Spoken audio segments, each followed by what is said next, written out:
اعوذ باللہ من الشیطان الرجیم بسم اللہ الرحمن الرحیم۔ برادران عزیز و معزز خواتین، ہماری پچھلی 5 نشستوں میں ہم نے حقیقت ابدیت محمدی صلی اللہ علیہ وسلم پر روشنی ڈالی، اور آج بھی ہم اسی سلسلے میں اسی موضوع پر روشنی ڈال رہے ہیں۔ آج کا موضوع جو ہے اس میں پچھلی نشستوں میں ابدیت کا بیان ہوا، اور آج کی اس نشست میں ہم شان محبوبیت بیان کریں گے۔ سرور کائنات صلی اللہ علیہ وسلم کی شان محبوبیت پوچھنا ہو تو خالق کائنات سے پوچھیے۔ قرآن کریم کے آئینے میں جھانک کر دیکھیں تو دیکھنے والی آنکھ کو کئی مقامات پر حضور علیہ السلام کا مقام محبوبی عیاں نظر آئے گا۔ ارشاد ربانی ہے سورۃ البلد آیت نمبر 1 اور 2 میں، میں اس شہر مکہ کی قسم کھاتا ہوں اے حبیب مکرم، اس لیے کہ آپ اس شہر میں تشریف فرما ہیں۔ آیت کریمہ میں شہر محبوب مکۃ المکرمہ کی قسم اس نقطۂ محبت کے باب میں دکھائی جا رہی ہے۔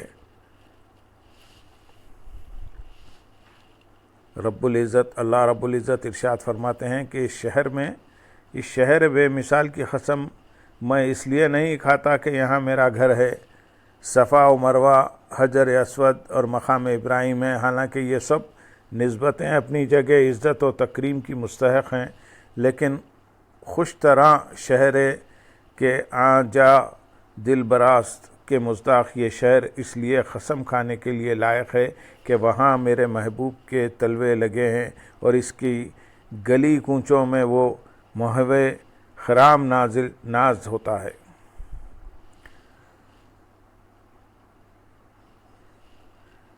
شان ابدیت اور شان محبوبیت زاویہ نگاہ کا فرق ہے۔ رسول مکرم صلی اللہ علیہ وسلم کی شان ابدیت اور شان محبوبیت آپ کی شخصیت مقدسہ کے 2 رخ ہیں۔ جب مقام ابدیت درپیش ہوتا ہے تو حضور صلی اللہ علیہ وسلم اپنے تمام کمالات کی نفی کرتے ہوئے خود کو بارگاہ رب العزت میں جھکاتے ہیں اور ہر کمال کو اپنے مولا کی طرف منسوب کرتے ہیں۔ اس کے باوصف جب خدا کو اپنے محبوب کی شان محبوبیت کا اظہار مقصود ہوتا ہے تو وہ انہیں بلندیوں اور رفعتوں سے نوازتا ہے جہاں تک رسائی کسی فرد کے بس میں نہیں۔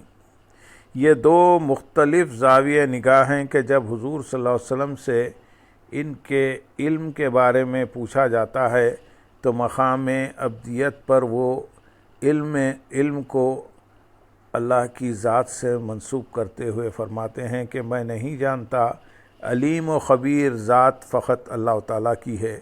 جب یہی سوال باری تعالیٰ سے کیا جاتا ہے تو اپنے محبوب کے علم کے بارے میں قرآن حکیم کے الفاظ میں جواب یوں مرمت ہوتا ہے، سورۃ النساء آیت نمبر 113، اور اس نے آپ کو وہ سب علم عطا کر دیا ہے جو آپ نہیں جانتے تھے، اور آپ پر اللہ کا بہت بڑا فضل ہے۔ مقام ابدیت پر حضور صلی اللہ علیہ وسلم اپنے آپ کو پیکر عجز و نیاز اور ادنا و بےکس بندہ بنا کر پیش کرتے ہیں، اور مقام محبوبیت پر اللہ تعالیٰ آپ کی ذات گرامی کو کبھی رحمت للعالمین، کبھی شاہداً و مبشرا و نذیرا، اور کبھی داعیا الی اللہ کہہ کر متعارف کراتا ہے، اور کہیں سراجا منیرا، عزیز علیہ ما انتم، اور رؤوف الرحیم جیسے توصیفی کلمات سے روشناس کراتے ہوئے اپنی ساری نعمتیں اپنے محبوب کی جھولی میں ڈال دیتا ہے۔ یہاں یہ نقطہ ذہن نشین کر لینا ضروری و لابدی ہے کہ مقام ابدیت پر جو کچھ حضرت صلی اللہ علیہ وسلم اپنی ذات ستودہ صفات کی طرف منسوب فرماتے ہیں وہ فقط آپ کا حق ہے، اور کسی کے لیے روا نہیں کہ وہ چھوٹا منہ بڑی بات کے مصداق انہی کلمات کو اپنی زبان پر لائے جو آپ صلی اللہ علیہ وسلم نے اپنی نسبت اظہار بندگی کے طور پر ادا فرمائے تھے۔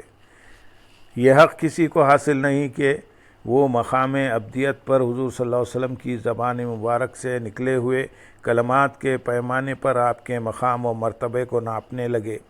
مقام بندگی کے مظہر کلمات عجز و نیاز کی بنیاد پر حضور صلی اللہ علیہ وسلم کی پیغمبرانہ عظمت کا تعین کرنا اہل ایمان کا حق نہیں، بلکہ ان کا شیوہ تو یہ ہونا چاہیے کہ وہ جناب رسالت میں آپ صلی اللہ علیہ وسلم کا ذکر باری تعالیٰ کے تتبع میں رحمت للعالمین، حامل فضل عظیم، صاحب خلق عظیم اور صاحب حق مبین جیسے قرآن حکیم میں فرمائے ہوئے الخابات توصیفیہ ندا زمیں بیان کرے۔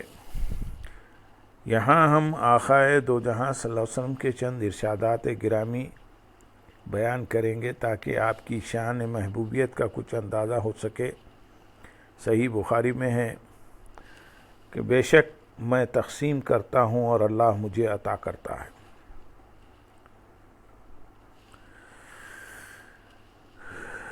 مشکات المصابیح میں ہے کہ آپ صلی اللہ علیہ وسلم نے فرمایا اس قیامت کے روز کرامت اور تمام خزانوں کی چابیاں میرے ہاتھ میں ہوں گی۔ سنن الدارمی میں حدیث ہے کہ آپ صلی اللہ علیہ وسلم نے ارشاد فرمایا میں تمام نبیوں کا قائد ہوں لیکن کوئی فخر نہیں ہے، میں خاتم النبیین ہوں اور کوئی فخر نہیں ہے، میں شفاعت کرنے والا ہوں اور میری شفاعت قبول ہونے والی ہے لیکن کوئی فخر نہیں۔ سنن دارمی الجامع ترمذی میں اس حدیث کو بیان کیا گیا ہے۔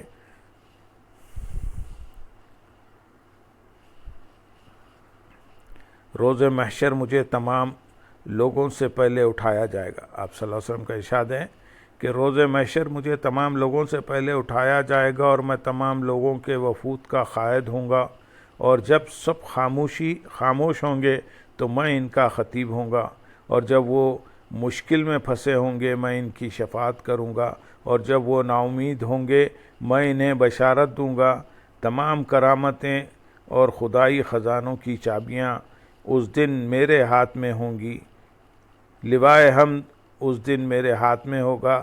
مجھے میرے رب کی قسم میں بنی آدم میں سے افضل پیدا کیا گیا ہوں، اور میرے ارد گرد 1000 خدام طواف کرتے ہوں گے۔ وہ ایسے ہوں گے جیسے سفید موتی یا چمکتے ہوئے در منصور۔ مشکات المصابیح جامع ترمذی میں اس حدیث کو بیان کیا گیا ہے۔ جنت میں ایک ایسا اعلیٰ مقام ہے جہاں کسی کی رسائی نہ ہوگی مگر ایک ہستی کی، اور میں امید کرتا ہوں کہ وہ میں ہوں گا۔ آپ صلی اللہ علیہ وسلم کا ارشاد ہے، اور آپ صلی اللہ علیہ وسلم کا ارشاد ہے جامع ترمذی میں ارشاد فرماتے ہیں جب قیامت کا دن آئے گا تو میں نبیوں کا امام، ان کا خطیب اور ان کی شفاعت کروں گا بغیر فخر کے۔ شان عبدیت کے اعلیٰ الرغم حضور صلی اللہ علیہ وسلم کے ارشاد مبارکہ سے یہ بات روز روشن کی طرح عیاں ہو رہی ہے کہ جب آپ صلی اللہ علیہ وسلم شان محبوبیت میں جلوہ گر ہوتے ہیں تو اللہ کی ذات آپ کو کمالات کی بلندیوں کی انتہا سے ہمکنار کرنے لگتی ہے، یہاں تک کہ آپ کے مقام کی عظمت و رفعت کا اندازہ لگانا بھی کسی فرد بشر کے بس کی بات نہیں۔